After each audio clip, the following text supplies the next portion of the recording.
Welcome back to my channel. इस video में मैं आपको बताऊंगी कि केतु जब अलग अलग भावों में होते हैं तब क्या परिणाम देते हैं। केतु के कुछ अच्छे भी परिणाम होते हैं, कुछ बुरे परिणाम भी होते हैं।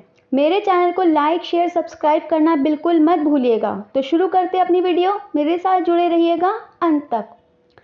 फर्स्ट हाउस में केतु होते हैं तब वह बहुत शुभ माने जाते हैं। जातक को अमीर बनाते हैं, खुशहाल बनाते हैं। कई बार संतान माता पिता की सेवा करने वाली बनती है। लेकिन यदि केतु अशुभ बैठे होते हैं, अशुभ ग्रहों से दृष्ट होते हैं, तब संतान कहना नहीं मानती, साथ नहीं देती। बंदरों को गुड़ खिलाना अत्यंत शुभ होता है।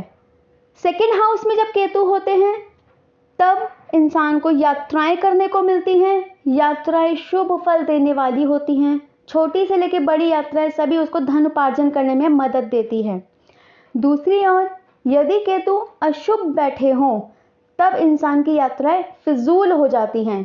पैसा खराब होता है यात्राओं पर। सूखे स्थानों पर भटकना पड़ता है, निर्जन स्थानों पर भटकना पड़ता है। तो आप मंदिरों की यात्रा करके अपने उस प्रभाव को कम कर सकते हैं। तीसरे प्रभाव में यदि केतु होते हैं तब जीवन चुनौतियों से भरा हुआ होता है। वैसे तो जातक की जो संतान होती है वो बहुत अच्छी होती है, मददगार होती है, पक्ष में रहती है, कहना मानती है। यदि केतु अशुभ होते हैं तब उसके पार्टनर के साथ उसका डिटैचमेंट हो जाता है, दूरी बन जाती है, लड़ाई झगड़े हो जाते हैं, कोर्ट केस बन जाता है। केतु यदि फोर्थ हाउस में होते हैं तब जातक का भाग्य उसका साथ देता है, उसको प्रेतक संपत्ति मिलती है। वह हमेशा भगवान पर भरोसा करने वाला होता है, सत्य के मार्ग पर चलने वाला बनता है।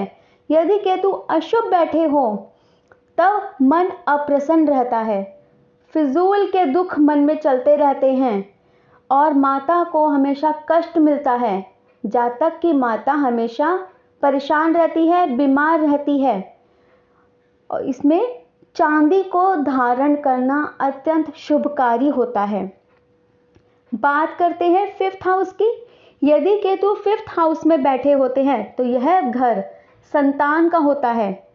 उसको संतान तो होती है लेकिन बहुत देर के बाद होती है। मनचाही संतान उसको नहीं मिल पाती। धन उपार्जन में यह केतु साथ देता है, इंसान धनवान बनता है। यदि केतु सिक्स्थ हाउस में हो तब कैसा प्रभाव देते हैं? वो बहुत अच्छे सलाहकार बनते हैं। उनकी सलाह लोगों को फलित हो जाती है। यदि केतु सिक्स्थ हाउस में बैठे हों तब उसके धन में वृद्धि होती है। बाएं हाथ में सोना पहनना बहुत अच्छा माना जाता है। यदि केतु सेवंथ हाउस में हो तो 40 की उम्र तक धन उपार्जन बहुत करता है जातक। उसके पार्टनर उसका साथ देने वाले बनते हैं। लेकिन दूसरी ओर यदि केतु बुरे बैठे हों, बुरे भावों से दृष्ट हों, तब अपोजिट होता है। वह हमेशा डरपोक बना रहता है। एक छिपे हुए दुश्मन उस पर नजर गड़ाए रहते हैं। लोग बीमार रहते हैं घर में जब केतु अशुभ होते हैं। उसकी धन तो वृद्धि होती है लेकिन अनजाने दुश्मनों का प्रभाव रहता है। आठवें भाव में यदि केतु होते हैं तब इंसान निसंतान रह जाता है। उसको हमेशा चोट लगती रहती है, डायबिटीज रहती है।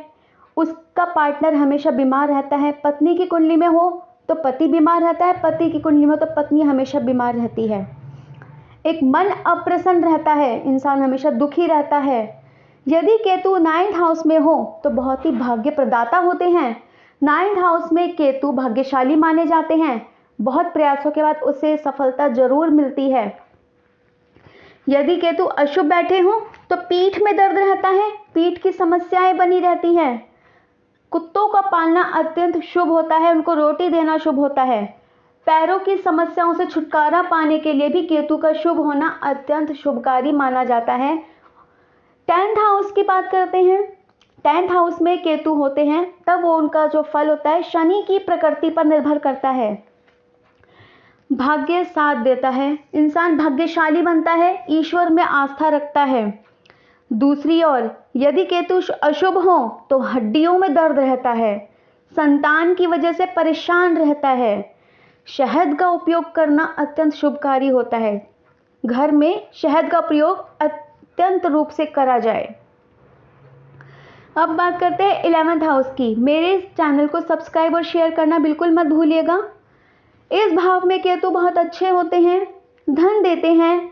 अशुभ केतु होने पर इन लॉज से दुख मिलता है, ससुराल से दुख मिलता है। यदि केतु अशुभ बैठे हो तो उपाय के तौर पर आप माँ काली की पूजा कर सकते हैं और भगवान की पूजा कर सकते हैं। 12वें भाव में केतु हो तो बहुत शुभ होते हैं, धनवान बनाते हैं, जातक को उच्च पद दिलाते हैं, भाग्य साथ देने वाला बनता है, सम्मान मिलता है जगत में। उसको ईश्वर में इतनी आस्था होती है कि वो मोक्ष का अधिकारी भी बन सकता है।